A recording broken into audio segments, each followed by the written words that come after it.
study is designed to investigate the relationship between the type 2 diabetes mellitus and the development of pancreatic cancer.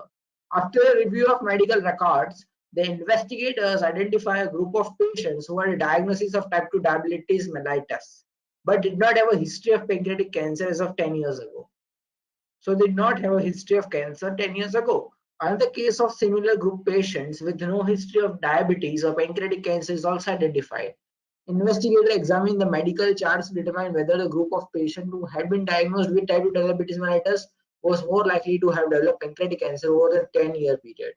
The investigators ultimately found that the risk of developing pancreatic cancer was 25% higher in patients with type 2 diabetes mellitus compared to patients without this condition.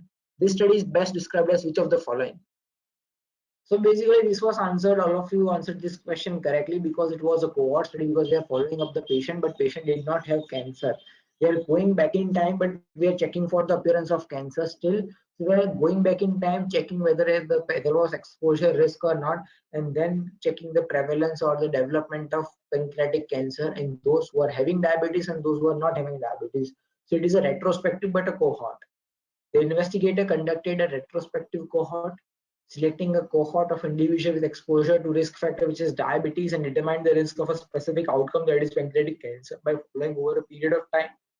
Cohort studies are well suited to determine the incidence of a disease and allow for the development relative risk of developing a disease of interest to be calculated. Here the RR of developing pancreatic cancer is 1.25 in patients with a previous diagnosis of diabetes mellitus compared to patients without the risk factor. Retrospective cohort studies are time-saving, relatively inexpensive when compared to prospective cohort studies because they involve analysis of data that has already been collected. They're already in the data, so it is less time-consuming and less expensive. Thanks for watching. Please give a thumbs up and subscribe for more.